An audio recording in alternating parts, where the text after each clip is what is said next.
सच्चिदानंद सद्गुरु साईनाथ महाराज की जय।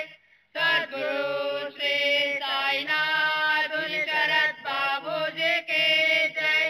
श्री सच्चिदानंद सद्गुरु साईनाथ महाराज की जय। सद्गुरु श्री साईनाथुनी शरद बाबूजी की जय। श्री सच्चिदानंद सद्गुरु साईनाथ महाराज की जय। सद्गुरु श्री साईनाथुनी शरद बाबूजी की जय। श्री सच्चिदानंद सद्गुरु साईनाथ महाराज की जय। सद्गुरु श्री साईनाथुनी शरद बाबूजी की जय। श्री सच्चिदानंद सद्गुरु साईनाथ महाराज की जय। सद्गुरु श्री साईनाथुनी शरद बाबूजी की जय। श्री सच्चिदानंद सद्गुरु साईनाथ महाराज की जय। सद्गुरु श्री साईनाथुनी शरद बाबूजी की जय। श्री सच्चिदानंद सद्गुरु साईनाथ महाराज की जय। सद्गुरु श्री साईनाथुनी शरद बाबूजी की जय। श्री सच्चिदानंद सद्गुरु साईनाथ महाराज की जय। सद्गुरु श्री साईनाथुनी शरद बाबूजी की जय। श्री सच्चिदानंद सद्गुरु साईनाथ महाराज की जय। सद्गुरु श्री साईनाथुनी शरद बाबूजी की जय।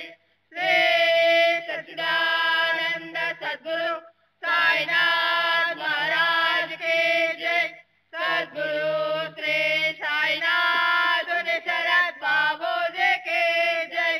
श्री सच्चिदानंद सद्गुरु साईनाथ महाराज की जय। सद्गुरु श्री साईनाथुनी शरद बाबूजी की जय। श्री सच्चिदानंद सद्गुरु साईनाथ महाराज की जय। सद्गुरु श्री साईनाथुनी शरद बाबूजी की जय।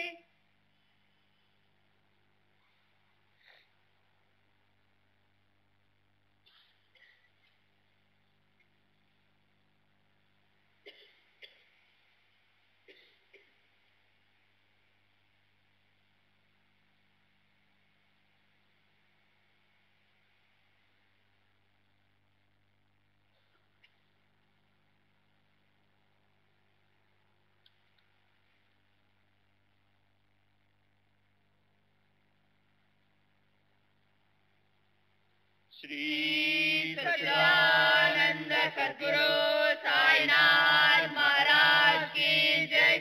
सद्गुरु श्री साईनाथुनी शरद बाबूजी की जय।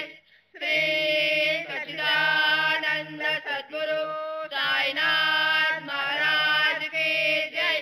सद्गुरु श्री साईनाथुनी शरद बाबूजी की जय। श्री सच्चिदानंद सद्गुरु साईनाथ महाराज की जय। सद्गुरु श्री साईनाथुनी शरद बाबूजी की जय। श्री सच्चिदानंद सद्गुरु साईनाथ महाराज की जय।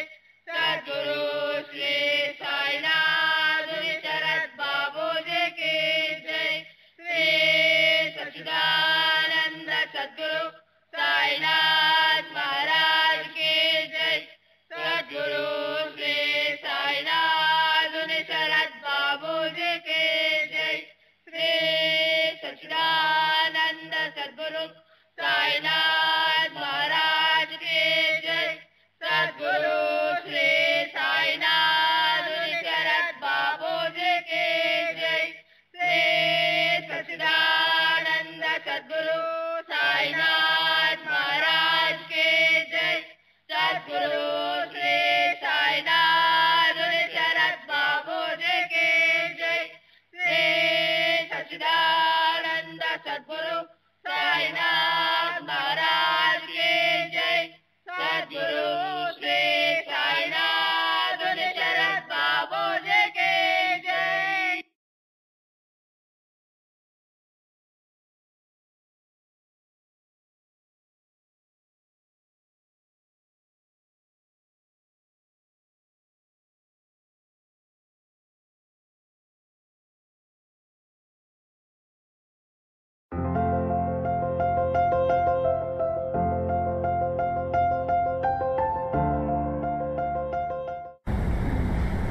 So no human being alive in this loka is left without some kind of true spiritual guidance, should he or she seek it sincerely. You don't mean just in the form of God. I mean, you mean in there's a specific spiritual entity who is potentially responsible for that person? That entities won't exist like entities. These entities is also a relative word. That power of making one fulfilled, that is embedded in our life itself. That principle of having that principle, it is manifested when the time comes in one form or another. But it is the principle. When I say about the Sadguru, what I am talking about the principle. Because the whole nature is comprised of the positive or negative poles. Just take the physics for instance. Everything contains something. The neutron, the electron, the positron, and always the pull is there for the electron to become one with the nucleus. The pull is always there, but the pull is not strong enough. That is why it circles. Usually what people think is the fulfillment, the happiness that we get through the senses is different from that ananda. That is how that the people are taught. What I am saying is, it is not actually different. It is only the qualitative and quantitative difference. It is a ray of it. Why it is limited is, it depends on something else in order to get it. Without depending upon anything, if you get the same kind of happiness and fulfillment, that they call as the divine or the spiritual fulfillment. Usually that we are used to get pleasure and fulfillment and sense of security to certain things that we are using. If we have money in the bank, or if we have something, or if we eat something, that we are used. Our mind is with certain patterns that we usually get the sense of fulfillment and pleasure.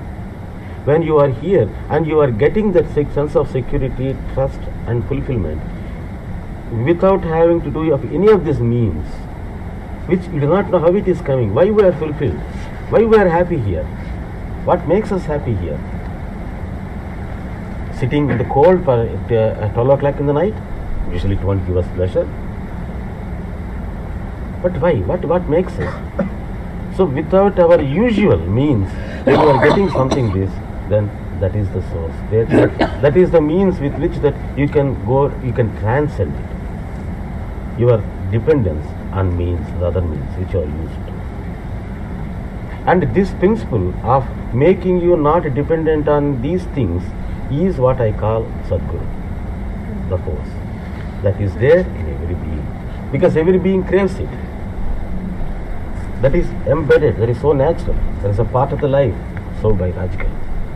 As long as that is there, when the time comes, that principle itself takes the form of one Sadguru or another. It seems like it would be impossible to really have any awareness of what that was without a Satguru. Usually what we think is because of the Sadguru that we come to be aware of it. But the point is, because we are ready for it, we are susceptible to that experience that we are getting it. Why all the people here are that they are not aware of it? Why? It is that principle. When it is ready for that, when the force becomes more, then it takes the form of, it relates itself to a particular form, and then it relates, and then you go ahead with it. And then all the other pulls then become submerged in that particular.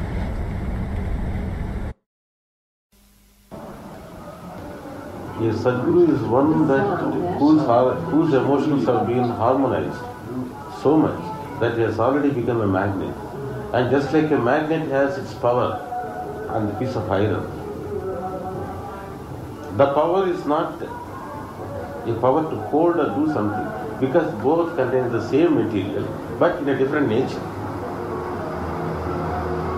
How a magnet makes a piece of iron a magnet again, that is how that he also controls. he feels one with the person who comes in contact with him. As if that is he becomes one with him. And what are the emotional disturbances, or what is the factors that are producing disharmony in him? That he also feels the same, and he tries to. He tries to get the balance by himself. Not that he is trying to do the balance there. It's very difficult. You feel some axis there, a piece of iron is there. Here is the side of a magnet. And then when it comes, what happens? Here it is a magnet. But the moment that a piece of iron comes to the magnet, the magnet feels one with the piece of iron. That is why it attracts. It always wants to join. By joining, what happens? His magnetism extends to such an extent that it feels one with the piece of iron. So a Sadguru feels one with the seeker, the person who comes for his help. And ordinarily when he is not in contact, his emotions are his and he can't control them. He is swept away. He is swept away by his own emotions. But when he feels one with you, then he tries to do within you, tries to control, as if that he is doing that balance.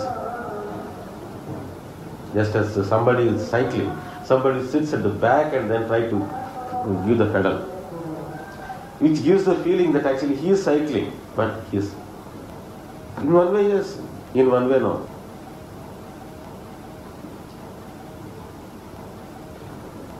So he knows what emotion should come and what emotion should not come. And not only that he identifies with that person, he identifies with the whole environment. He knows what are the congenial. For instance, that we think for the fulfillment of this emotion that we need such an environment, such a situation. Then the situation is created there. Then that emotion is start. Not simply by that contact, everything, the whole environment through which he passes. Then it starts producing and cultivating his emotions. And the process of doing that, that may be sometimes bitter. Bitter. It seems as if that he is passing through a difficult situation. But when it passes, he passes it very successfully, that phase. And by passing through, he gets the energy to pass such a situation easily. Like that, it all depends upon what the nature of disharmony within us.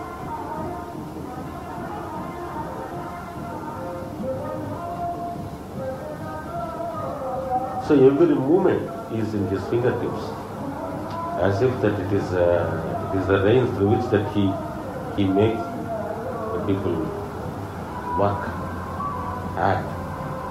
How can he do that at the same time with thousands of millions of?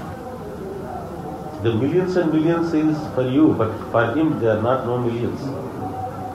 But it's so many different instruments with different disharmonies, with different ways of. So how is this? For the one who is playing one instrument, he is playing only one instrument. For the one who gives the whole melody, a music director, it is all one melody. When you listen to a song, you listen to one melody, which is produced by different instruments, and each instrument having different strings. But when you listen, you don't listen to each string's note and these things. All these notes become music, a melody. And the one who composes it, the music director, and then he says that the instrument starts. This instrument, that instrument starts. And he says, then he will start. For him, when he is doing all these things, for him it is one melody. That is why he is able to organize the whole orchestra.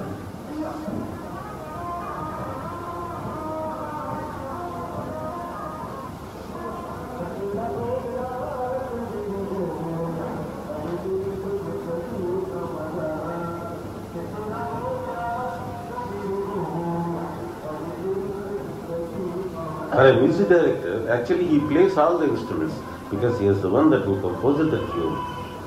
Even there will be 50 to 60 instruments around him. But when all are composed, when all come in harmony, you will listen to one melody, one song, one music, one musical note. It all becomes one music. But if you go and analyze, then they become different instruments. And in the instruments again, there are different strings. And in each string, at different places, it gives a different sound. For a guitar, if you press here and then do it, it gives one sound. If you come down, then it gives a different sound. Only one string. How you press there and how you tickle it, how you move it.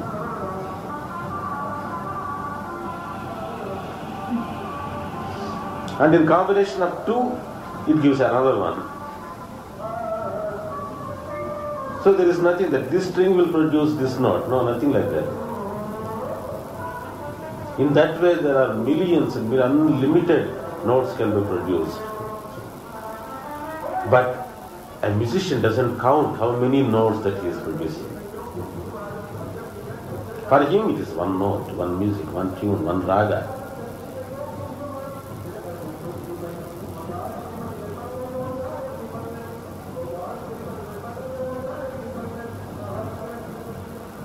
When you can be able to identify millions of cells in your body as you, how?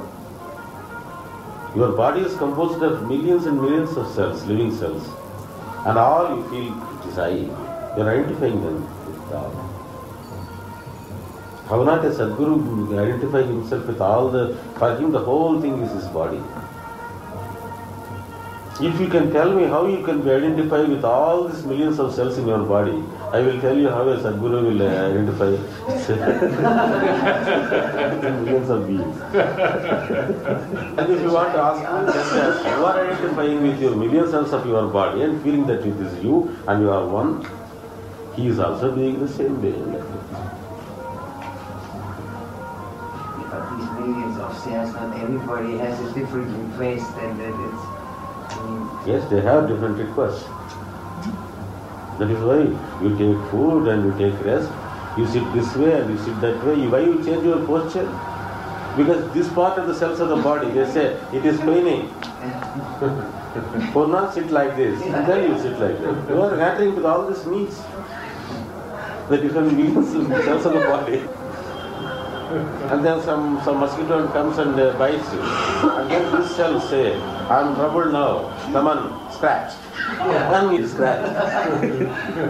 You are answering to the different demands.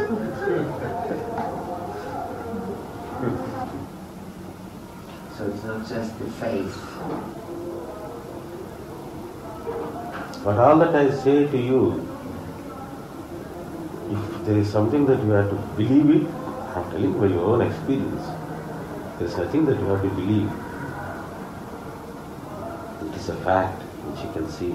If not, tell me how it is not. Just I will give you an example. One devotee was leaving Shirdi. And then Baba called that devotee and gave him a packet of Budi and said that on the train, he was going somewhere. On the train, somebody will come to you and ask you, he and his little son has come to Shirdi for Baba's darshan. And a person will come and ask, whoever that who asks, keep your child in your lap and then give me a place to sit. Give this Budi to me. What is this Baba is saying? The train, now there are so many trains, but in those days the trains are very less. They are almost packed. Have you seen Gandhi's picture? Almost people even sit at the top of the trains also. So he went and he was travelling and his son was sitting, and one stranger came and asked, will you keep your child in your lap and then give me some sleep? Exactly the same words. And then the person sat and then he took the packet of urine and said, I am coming from Shirdi. Sai Baba has asked me to give this packet to you. And that man hasn't seen Sai Baba. He had a Sai Baba, he was only because of his financial positions and some difficulties, he could not go and take darshan. He was always feeling, how could I go to Baba and take Budi from his hands?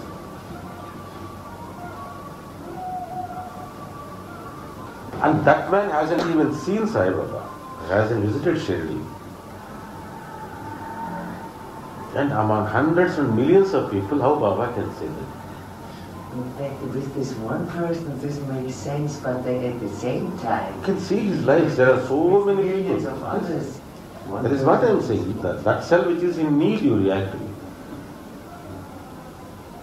Which is in trouble. If this leg is paining, then you take care of this leg. Not that you are not taking care of other cells of your body. These experiences only point the state in which Sai Baba would have been. They only point us. Does it mean that we always are connected with the Satsang, even if we don't know? That is what happened here, that is what I am saying. Not that even before you have actually met him. For you the meeting point is when you go and physically see him. But for him the meeting point is far, far, far beyond which you thought of it, you had imagined. And all the circumstances in your life, they simply lead you to that. In that way, he had already been working on you. That is why when people for the first time they come and then prostrate to Baba and say that he is so sorry, you introduced him to me. I know him for the last 90 births, 70 births. You need not introduce him. I know him.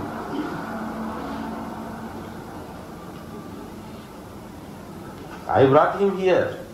Like that he used to say. Oh, Kaka Sahib Dikshit, through Kaka Sahib Dikshit, this man came to know about you and he has come to Shirdi Baba. Like that people say, hey, what Kaka can do? I brought him here.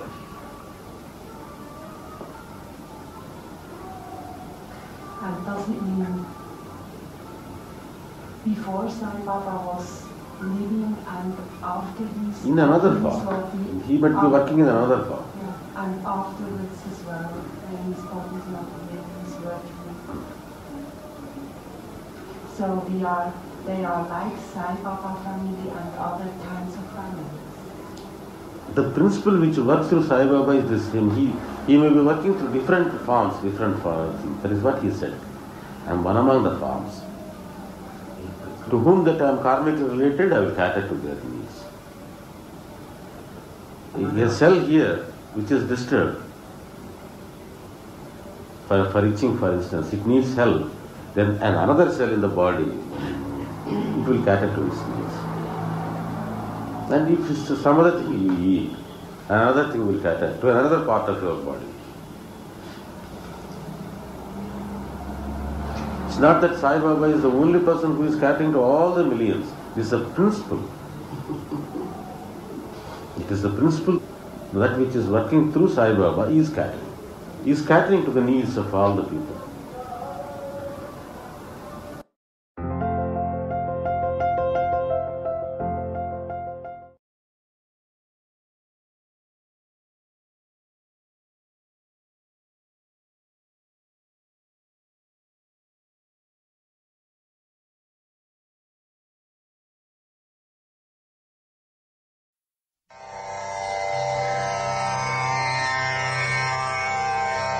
Shri सच्चिदानंद सद्गुरु साईनाथ महाराज की जय। सद्गुरु श्री साईनाथुनी शरद बाबूजी की जय। साईं बाबा साईं बाबा साईं बाबा साईं बाबा साईं बाबा साईं बाबा साईं बाबा साईं बाबा साईं बाबा